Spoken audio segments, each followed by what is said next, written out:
Hello, everyone. Hanging out with us on a Friday night. Not sure how many people are going to hang out. I sent a text to Alexis in case she can make it. She's probably well into having a good time out at Tap 40 and working because it's homecoming weekend. I'm going to see if people have an opportunity to get in here. There's Credence. And then I'll start talking. I wanted to go ahead and get it started. Don't know if Alexis is going to make it because we know she is working and it is homecoming weekend and that bar is probably hopping. Joan's here, Deb's here, Rachel's here. You guys are very loyal to the cause. And I know these are odd.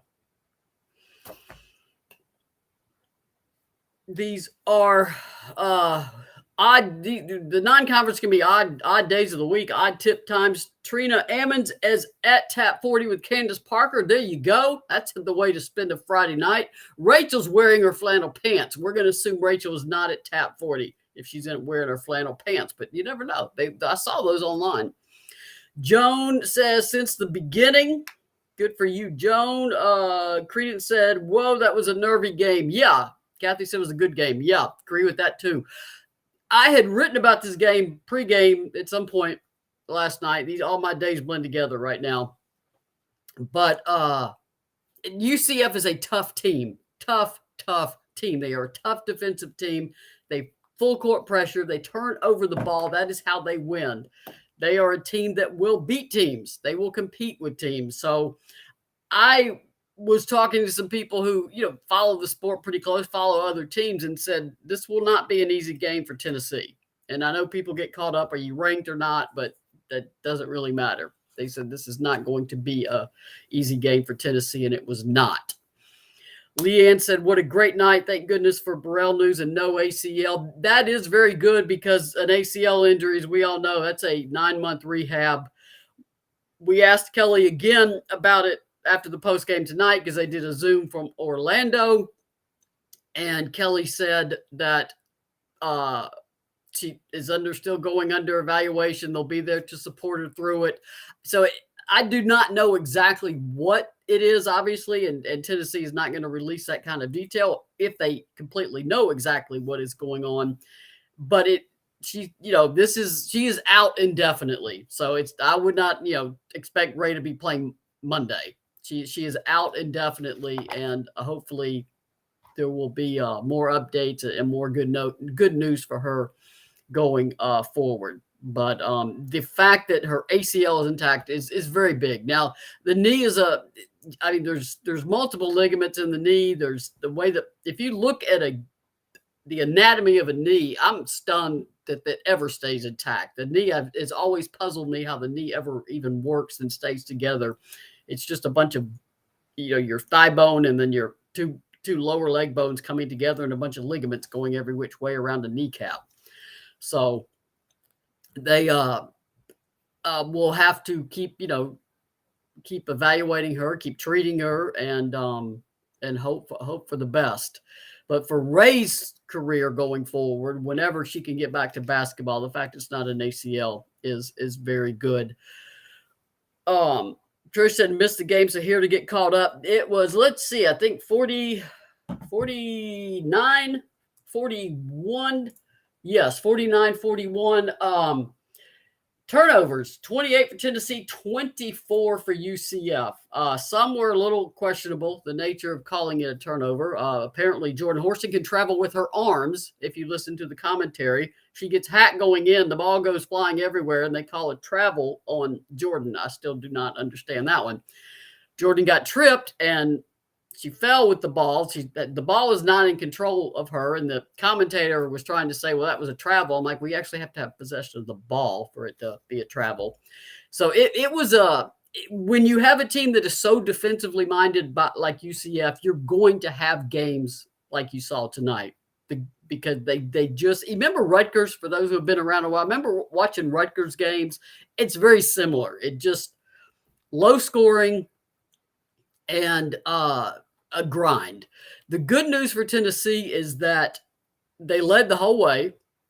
I think they opened up. They had a 7-2 lead. Tess Darby hit her first three, so that was good for Tess. And UCF made a couple comebacks late, got within 4 late in the fourth quarter. They had the lead up to about 12 at one point, 12 or 14, and Tennessee held on and held them off and did it with their defense and their board play. They won the board battle, which is big. Somebody said that Kathy said the Horston technical is not clear either. She expressed, that is just, you see players shout after a block all the time.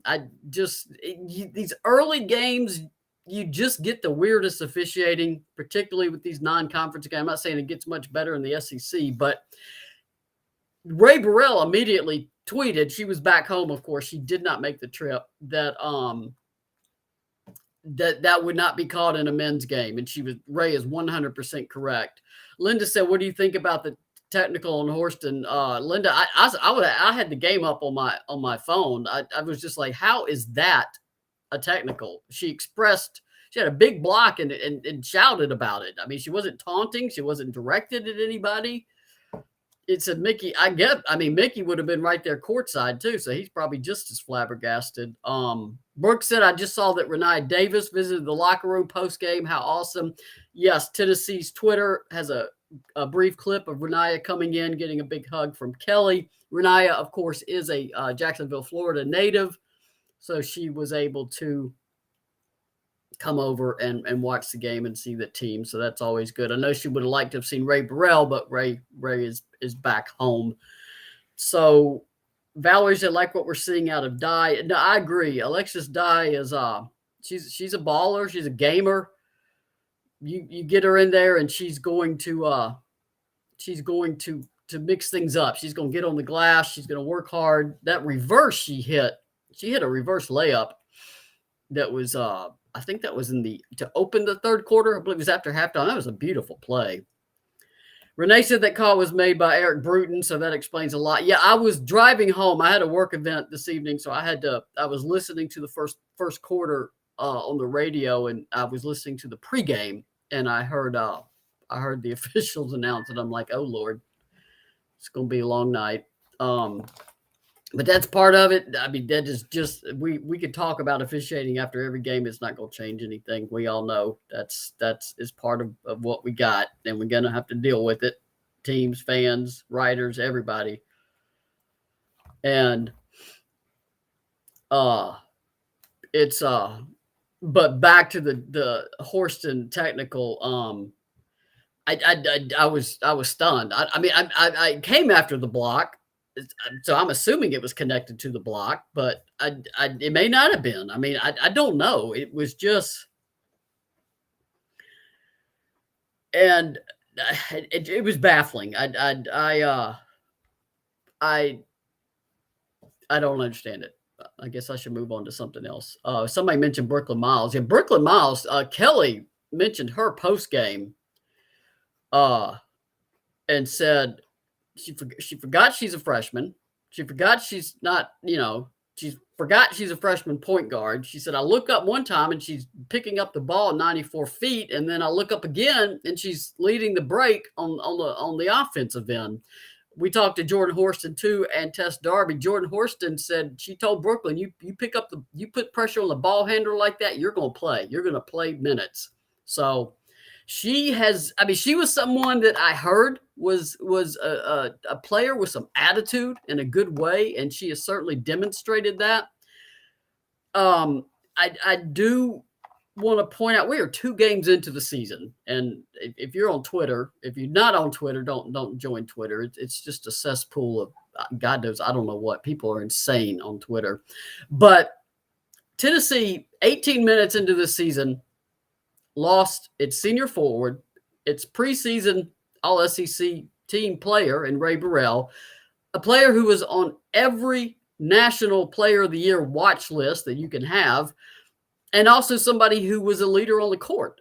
Ray is one of those players that she's a senior. She's grown into that role. She's a key player. She's a key leader, and boom, she's gone. Her points are gone. Her rebounding is gone. Her knowledge of the system is gone. And so Kelly's having to get freshmen and sophomores in the game that you wouldn't really want to get in the game this early, but you got to do it. So, I mean, we're 2 games in, and I just tell fans, give Tennessee time to adjust to this. You don't lose a key starter and a 4-year contributor like Ray Burrell and then just don't blink. I mean, that just doesn't happen, particularly when Ray Burrell is the only 4-year senior on that team. They have graduate transfers, and thank goodness. Alexis Dye, Kean Green, Jordan Walker, they are key players.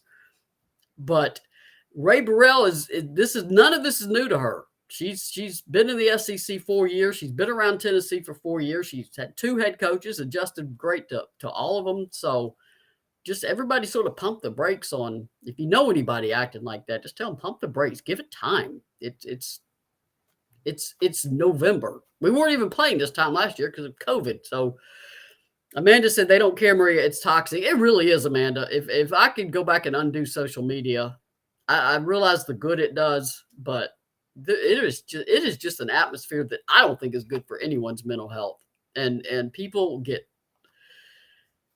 are just not nice there. And then and the odd thing is some of the most opinionated people are the ones that think the kids should be doing everything perfectly when I don't know. It's late. I'll get on a different subject. Kathy said it's early in the season, but I think Miles, oops, I lost your thing. That y'all are talking fast. Good for y'all. Early in the season, but I think Miles, what did I do with your comment, man? I'm going to keep looking for this. So many. Amanda said there's so many fouls not caught on UCF when Key and Horsham. Yeah, I mean Key typically was getting absolutely clobbered in there, and that's going. There's Kathy's comment. It's early in the season, but I think Miles and Puckett's are going to be huge this season. I agree, Kathy, and that's why I'm saying it's 2 games in. Let's see how Miles and Puckett and the other freshmen can continue to develop as you get into December, January. I know. People don't like, I mean, Kelly's going to use her bench. That is her coaching style. She's going to do it because she never knows when she needs those players. And I know sometimes people want a core number of people, but she is going to get minutes for people and get them in the game. Keith said, I wish the coaches would implement no social media during the season. Keith, I think you could, but I don't think you can enforce it. I mean, they're connected to the phones 24/7. I mean, even if you don't post, you're still going to see everything. I think that's unrealistic to think the kids are not going to be on it. It is also their primary means of communication with a lot of their friends. It is how they communicate. So and they're going to have to deal with it the rest of their lives. You don't get to escape it as an adult either. I think what players need to do is lock it down more, limit who can follow them. Don't let anyone send you messages you don't follow back. Mute people, block people if you need to. Just lock it down a little more as to how many people have access to you. PJ Porter said, I thought Key was going to swing on someone at any moment. Yeah, it is hard when you are just getting clobbered and you're not getting any calls. Yeah, I mean, Key is just absolutely, just battered in there, and she can't retaliate, or if she does, she's going to get the foul call. Kathy's parents still see it, and I realize that, and parents, they really need to lock theirs down too. They need to mute more people. They need to not let anyone DM them that they don't follow, because if you're not following back somebody, they cannot DM you. You can set your settings to that. Lock down your settings to where you can filter some of this, and do not hesitate to block people. I mean, if you mentioned me a bunch of crap about this team, I would block you. You're done. I don't have the patience for this. I'm not going to have the patience for this. I am not an adult babysitter of children who can't behave themselves on social media. And they act like children, and maybe they're drunk, maybe they're lonely. I don't know. Behave. on social media, or don't mention me. I'm not looking for what you're posting. Go post what you want, but don't mention me with it. Cheryl said we took at least 3 charges, 2 for Green and 1 Walker. Yes, Cheryl, I agree. I actually asked Kelly about that. What is it about Kean Green in particular being able to take charges? Taking charges is no fun. It hurts. I'll just be honest. It hurts. You have got to hold your ground while a player is coming right at you and is going to flush and hit you in your upper body, and you are going to hit the floor. It is not fun. And as Kelly said, it's a selfless play. It is literally giving yourself up for the benefit of the team. So, Cheryl, I 100% agree. It is a skill, and it because you have got to know where your feet are. You've got to be able to anticipate what is coming at you. It also is a tremendous amount of heart, because you have got to be willing to literally be hit and knocked down to the floor to get the ball back for your team. So, taking a charge, it can wipe out a good play that gives the other team momentum. You get the ball back. It's Kelly said, the other team gets another foul. I know you never want to see Tennessee commit a charge, because man, it's a lost possession. It's a turnover. So Leanne said, going to be a great team for many years if these freshmen get this much playing time. No, I agree. What I do prefer, and we've talked about it before, is that freshmen don't have to start. They don't have to come in and contribute right away. They can be eased in and allowed to do so, because that sets freshmen up for sometimes too much pressure, and not that if you're having a bunch of freshmen having to do that, that means you don't have upperclassmen around them, and you want a veteran team. Tennessee took a huge blow to their veteran team with Ray getting hurt. And again, we do know it's not the ACL. Kelly said that before the game. She is still being evaluated and treated, and Kelly said she is out indefinitely. I know people always want more info, but this falls under medical information, and they're not going to release details about a player's injury. That we know what we need to know. It's not the ACL. They did provide that detail. The diagnosis is ongoing, evaluation's ongoing, treatment's ongoing, and they will be there to support Ray as she gets through it. So, and indefinitely can mean just about anything. It definitely could be a week. It could be a month. It could be 2 months. I don't know, but I'm just very, very happy for Ray that it's not her ACL. ACL injuries are just an absolute scourge on this game. Just so many that teams deal with. Every time I see one, I just like, even if I don't know the player or follow the team, I'm just sorry a player's going to have to go through that. Credence indefinitely means exactly that. They do not know how long she will be out. It does not have a start time or an end time. It will depend on what the knee injury is, how she responds, what needs to be done to fix it, all of those factors, none of which we know or will know. Whatever a player wants to say about their injury, they're allowed to say. Players, of course, they're allowed to reveal what they want to about anything going on with their lives that they want to, but the program, by policy across every sport, this isn't just basketball, will not do it.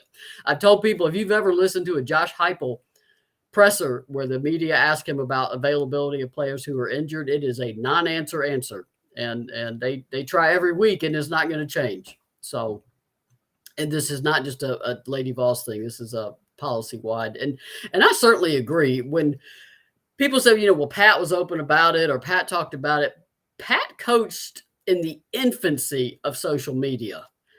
And now if a player's injured with social media, it just reverberates everywhere. There's a report here and here, people retweeting and liking and commenting and asking, and it's overwhelming. People forget these are college students, and they're not insulated with high contracts and security, and they're college students. They got to be walking around campus the next day. Nobody would really want their private medical details just cast out into the social media world. Denise said, have Ray's parents attended games regularly? Yes, they have. They have made the trip many times to Knoxville, to road games. They have been incredibly supportive of Ray, and Ray's parents were here Wednesday when the injury occurred and were able to get to their daughter, which is, I mean, that's good. If you're hurt, you want your mom and dad. You want a parent in there right away. Kim said, I think the extra playing time for Tess is going to pay huge dividends when we start SEC play. I agree. There's nothing like experience for any player. You have got to be able to make mistakes. If you make a mistake and immediately come out, that's okay, but you got to get back in. But if you can't just banish a player, and I'm not talking about Tess, I'm talking about any player, you can't just banish them to the bench. I mean, that just sinks a player's confidence. You got to give them chances. So and Kelly will use that bench, and Kelly will look at matchups. Sometimes people ask, well, why didn't so-and-so play? Sometimes Kelly's looking at specific matchups or combination that she likes. But I mean, the good news for a player that maybe didn't play a lot in this game is that Kelly could very well go to you the next game. So it makes everybody say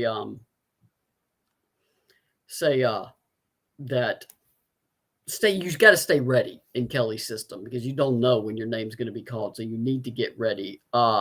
Tess did have 8. I think Jordan, let me call up that box score real quick. I've got it on my screen. Let's see. Jordan Horston had 14, finished the double-double with 11 rebounds. Tess had 8 points. Sarah Puckett had 8 points. Kean Green added 7. Jordan Walker had 3. She had a couple, I think she had a free throw late, and she had a big shot late when that one she banked off the glass when UCF was making that comeback against Tennessee. Alexis Dye had 5. I mean, Tennessee shooting percentage, obviously that number that they're gonna have to work on that. Some of that is they need to work on it, and some of that is that's what UCF does to teams. I don't think you're going to see many teams shoot well against UCF. They are very disruptive on defense. That is their style of play. Jones said 5 minutes after the injury, U2 posted that Ray tore ACL and had to take it down. Yeah, I mean, it was on. I saw it on Facebook pages, Twitter. I mean, we have a positive Lady Vol page that people know. This is a positive uplift the players page. And somebody came into a post today and said, well, I read that she tore ACL. I mean, some people were declaring it was the ACL. Well, and obviously we learned tonight it is not the ACL. Will that stop these people next time? No, they don't care. We talked about selfless charges. These are selfish people. They don't care. So two games in, and I'm already annoyed with social media. I'm not surprised. Denise said, how is our free throw percentage? It's like everybody made 1 of 2, Denise. I wanted to say, okay, guys, it's okay to make 2. You can make 2 free throws. That is allowed. 9 of 16, 56.3%. That's just got to get higher. Now, Sarah Puckett was 3 of 4. So that's good. There weren't many attempts taken because you got to get foul called. I mean, Tamari Key should have been on the line multiple times. Tamari Key was on the line exactly 0 times. She was fouled exactly 5 or 6 times. Key did have 6 rebounds. And let's see, assist. Horston had 3. Darby had 1. Dye had 2. Brooklyn Miles, let's see what they gave her 3. She had a couple of nice entry passes into the post. So it's Kelly has a mix of veterans and young players. And unfortunately, she lost a big veteran and now is having to shift more to relying on young players. The good news is that will pay off. And it's November. You've got a lot of time. Tennessee also, they opened this with 3 games in 6 days. That means you got very little practice time. They will come back. They got to fly home. They're going to get home late. They're going to do a light practice tomorrow. They got to get ready then Sunday with another, you got to do a scouting session at that point, get ready for USF. It's a lot of games when you are also relying on a lot of freshmen and sophomores at this point right now to help out. It is a lot of games and a lot of information being fed to players who are not ready for getting the detailed scouting reports that you get in college. I mean, and so a lot of players are processing a lot of information right now, and they'll learn from this. They'll get better from this. They'll understand. Okay, that game's over. Let's do it. Now we got to work on this scouting report. Cheryl Ford said that veteran squad takes advantage of the smallest opportunity with young players. There will be opportunities. They kept us out of sync, but no one quit on us. Lots of commitment in this team. Cheryl, you sound like you're channeling Kelly Harper. That is kind of exactly what she said, and Jordan, that we stayed together. We faced a lot of adversity, and we stayed together. And even after a turnover, they would go down and get a stop. It's when you get turnovers and the other team is just lighting you up. Points off turnovers was pretty even for both teams. So I think it turned out. I think UCF had maybe 4 more points off turnovers than Tennessee, but that becomes a wash.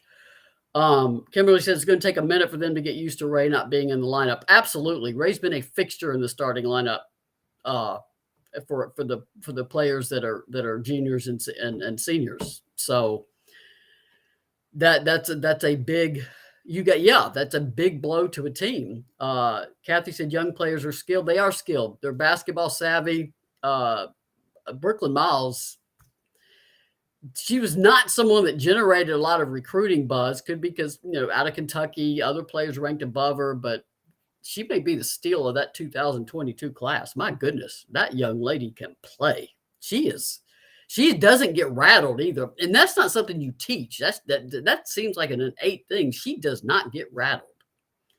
I mean, she had ball handlers coming after her on her trying to break that press with the ball, and she maintained control. She's a lot of fun to watch. Karen said Jordan is doing a lot of coaching on the floor. She is. She very much is. Both Jordans are absolutely vital to this team. And Kelly pointed out that Jordan Horston, this was her season debut. She didn't play because of the ankle in the Wednesday game. So, all the jitters in the first game and all that, other players got out on Wednesday. Jordan Horston had to get all that going today. And she acknowledged her turnovers after the game, said, I got to clean this up. She said her growth is that a year ago when she had that many turnovers, she'd go into a shell. It would get in her head. It would affect her play. She said her team did a great job of saying, next play, let's go. And Jordan, I mean, that is those kind of steps as a sophomore to a junior year are just huge steps for a team. Valerie said Miles reminds me of Massengale and what she showed us. Yes, I agree. She's going to be fun to watch. Anybody that can pick up the ball 94 feet, like Jordan told her, you are going to play. You're going to play in college. Leanne also said Miles is going to be special, and I think Cheryl said Miles' maturity is impressive. It really is when you consider she's 17 or 18 years. I guess she's probably 18 now, 18 years old, and was playing in high school this time a year ago. And this is also a young lady. I mentioned it before. Brooklyn Miles never met Kelly in person until she got to campus last June, or late May to start June summer school. She never got to meet Kelly in person. She took a visit here with her father, but it was COVID, and she did that in May of 2020. But it was a COVID year, so you couldn't meet with coaches. You couldn't see anything. The first time she saw Thompson Bowling Arena inside was when she enrolled here for summer. So that is how committed she was to Tennessee. I'm going to come there, even though I can't even take an official visit. I can't meet the team. I have to do all of this on Zoom. So she walked around campus with her dad, took pictures of Pat's statue, and committed just a few weeks after that. And what a pickup she's turned out to be. Now, I want to say Kaya Wynn is going to be a major factor at Tennessee, too. Right now, Kaya's an off guard. Miles is at point, and she's giving them what they need at point. Kaya is playing behind perimeter players who have a lot of experience, like Jordan Walker and Jordan Horston. But Kaya Wynn, don't sleep on her. This is Caroline Strickland. She's going to be a big-time contributor. Sarah Puckett, we're already seeing what she's able to do. She's another confident freshman calling for the ball. So it's all of these players, these young players are going to be needed. And so I agree with everything y'all are saying tonight. I guess I should have mentioned our Sponsors, I'm supposed to do that. See, I need Alexis here to help me out. I'll put them up real quick. Alexis Hornbuckle Basketball, which is kind of on pause right now because she is now Tap 40 Grill all day, all the time. Tap 40 Grill is apparently where a lot of people are at tonight, having a big time, because she is not answering my text. So she's probably busy or having fun or both. Obviously, also Collective Unfiltered. That's the Monday show. Gold Standard, Jamel Johnson. Just Pass It Tutoring. If you're on social media, you would have seen, speaking of Orange Mountain Designs, our other sponsor, that Jamel Johnson and Alexis Hornbuckle were in the store today to go see Terry and get some clothing. Jamel is up from Atlanta for homecoming. So there are a lot of Lady Vol for Life and Vol for Life former players all over the city of Knoxville right now, going to various places. And then, of course, Candace Parker was the parade grand marshal. So that was earlier today. The football game tomorrow, I know it's a challenge, but that's why we watch sports. And if Tennessee could somehow pull that off, what an upset, amazing game that would be. So it'll be a fun game to watch, I hope. Denise said, I wish I could get to Vegas. Yes, I mean, for Ray's sake, you just really hope that could be something that she can at least participate. I don't know. That's only, what are we, 2 weeks away? How are we 2 weeks away from Thanksgiving already? Creedence said OMD has two new shirts. Yes, there are new shirts. I don't have them uploaded.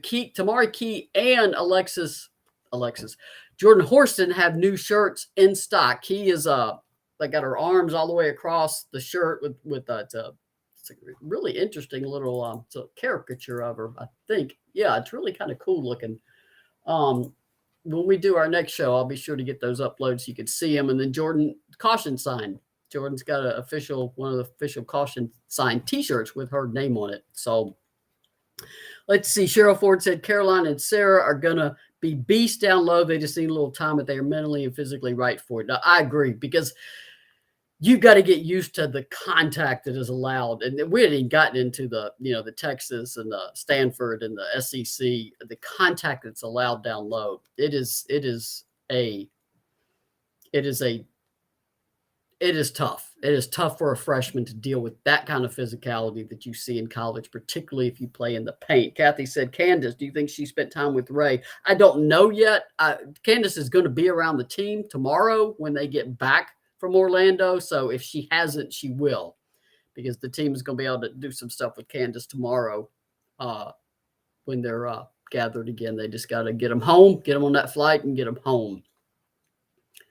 So, and then Candace, I think Candace is here for the game and maybe having to get out Sunday. I don't know. She'll have to get back home.